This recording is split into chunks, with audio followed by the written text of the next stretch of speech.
so this is the second talk, and this is about some interesting sets that turn out to have connections to Fibonacci numbers. And what I want to do is leave this open as a project to investigate further without telling you exactly which things would I look at. So these are sets, and we want them to have certain properties. So it's like A1, A2, AN. So the size of the set is n. And we want something about the minimum value of S. What must be true about the minimum value?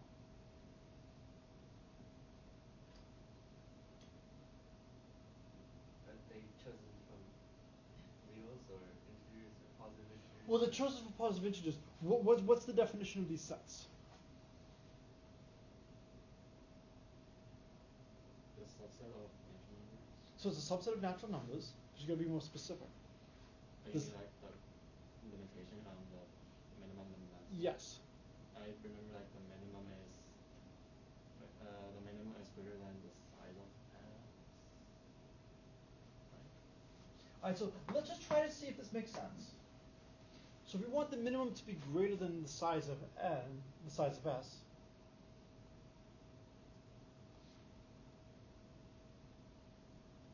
we could have arbitrarily large sets. And you need to bound the maximum. Yeah. And then we need to bound the maximum. So what's the bound on the maximum? Let's say like the maximum of S is K, like another integer.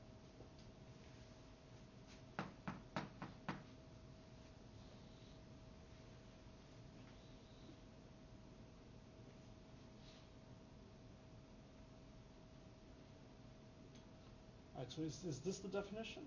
I mean, like, I kind of like notation should be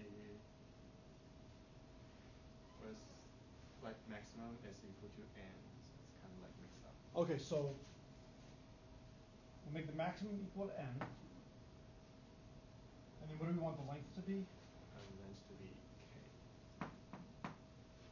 So minimum should be greater or equal to k. Okay. And so now we have something with k elements. We want the maximum element to be most n. So that gives us a finite set to look at. And so, for instance, if we take k,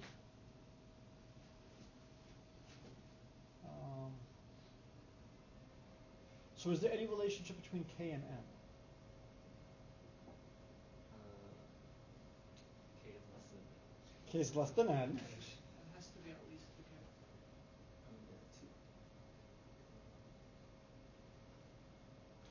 But so it's what are my parameters? What do I get to vary? Right now it looks like I can vary both n and k. It's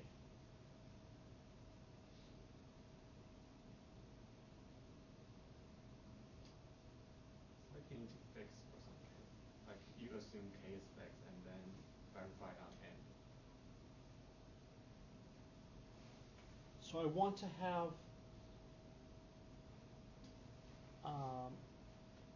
the maximum element is at most n.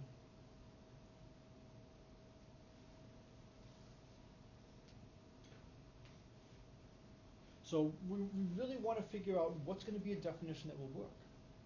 So here, it's at least going to be a finite space because I've got bounds on maximum and minimum. But I thought we wanted something that for each n, what's going to be possible.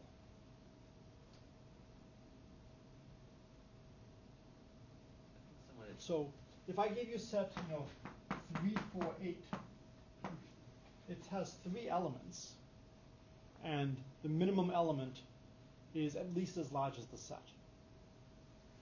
If I tried 3, 4, 8, 9, now the minimum element is no longer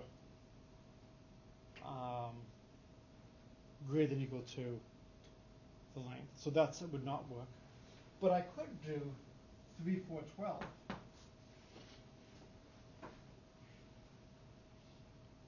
And so there's going to be lots of different things I can do. And I want to make sure I'm always looking at something that's finite. So does anybody remember what the actual definition was? Is this the actual definition? I want to say that the from what I remember, it's just this except no. I don't remember there being a bound on max s at all. But if there's no bound on the maximum, then could you have infinitely many things? Because we don't want to allow 3, 4, 12, 3, 4, 13, 3, 4, 14, 3, 4, 15. So there's Missing something, but there's. so there's got to be a condition. Does anybody have the paper in front of them? If not, Yeah, I'll look it up. I just pulled it up. Okay. All right, then that'll save me opening up my computer. I don't remember where the paper is. It says it. Didn't I literally just?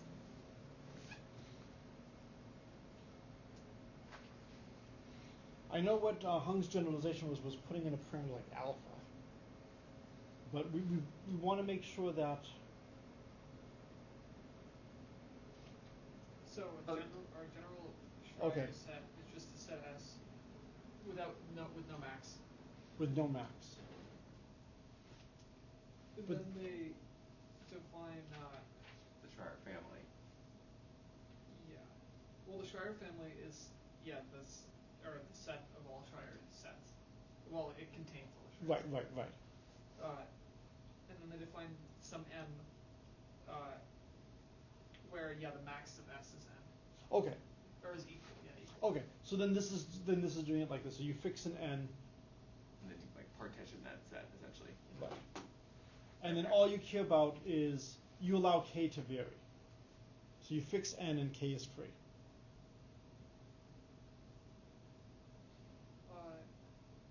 So we would look at all subsets, say, of 1 through 12.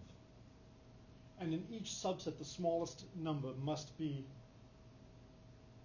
at least the size of the set. So we could have 3, 4, 8, but not 3, 4, 8, 9. We could also have just 3, 4. So. With the way that they have it set up, they have their notation is like M1 comma n. Right. And they have n fixed. Okay. They have the max fixed. Okay. And so that max is what we're doing. Okay, so here you'd be putting the max equals n. Right. And again, this comes down to what is going to be the easiest object to count. So you could count either exactly equals n, or you could count less than equal to n. This should remind you of something in probability. If you want to calculate the probability that some random variable is exactly equal to k, this is equal to the probability that x is less than equal to k minus the probability that x is less than equal to k minus 1. Let's assume it's just taking on integer values. And sometimes it's easy to count all the probability up to a certain height. And if you subtract the two, that gives you the exact. And conversely, if you know the exact, then you can get this by just summing them. So for a lot of these problems, it all comes down to which is the nicest thing to count. And I haven't really looked at this problem in a while, so I forget exactly which is the right thing to count. And then I think he starts putting in minimum divided by alpha or something like that, putting in some kind of parameter. And he gets some generalizations of this. So this original problem is related to the Fibonacci numbers. So we've seen the Fibonacci numbers with the Zeckendorf problem. So my question is there a generalization of this counting? Is there a generalization of this problem where maybe you see not the Fibonacci's, but another occurrences? So the Fibonacci's is, Tn plus 1 is Tn plus Tn minus 1 plus Tn minus 2. This is a nice natural generalization. The Fibonacci's is just going one level deeper. Is there something nice you can do in this case? Can you come up with a set of conditions? So over here, we're only talking about the minimum and the maximum. What other conditions could you put on? Do you want to put on something about the second smallest element, or the second largest element, or the middle element, or the mean element? There's lots of different things you can put in. The question is, when can you put in things that will be tractable? So for this problem, it's unclear what's the right generalization. But there's something interesting going on. Another way you could try to generalize is, right now you have sets of integers. Maybe you could look at some other kinds of sets, maybe things in the plane, where you have points. Is there a way to generalize this and still find something interesting? So a lot of these problems are going to be open-ended, and you can work on them for quite a while, and then at the end have nothing. And no one I think is in a situation where this is going to ruin their life. If you're a graduate student, after 4 or 5 years for the first, yeah, I didn't realize it was such a bad problem. And I know people that has happened to. They are no longer in math. Okay? So it's important to know what you can afford to do. For a lot of people, you are given the advice you should be working on multiple problems.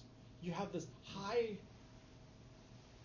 level problem where if it works out, your career is made. But if it doesn't work out, you have some more brick and mortar papers so that you'll at least have something. When Andrew Wiles was working on the proof of Fermat's last theorem, he had already done enough that he was a tenured professor at Princeton. They don't just give those out. He could afford to spend several years working on a proof of Fermat's last theorem and not really producing a huge amount. He still advised students, he still had some things. But he was really focusing his effort on that. When you're young, it's very risky to do that. All right, so this was meant to just be a really brief, the paper has exactly what is being looked at, but try to think of generalizations. One is maybe trying to put things in a plane. Maybe trying to have more than just 2 conditions here. Look at all the different ways you can combine things. All right, any other questions on this one?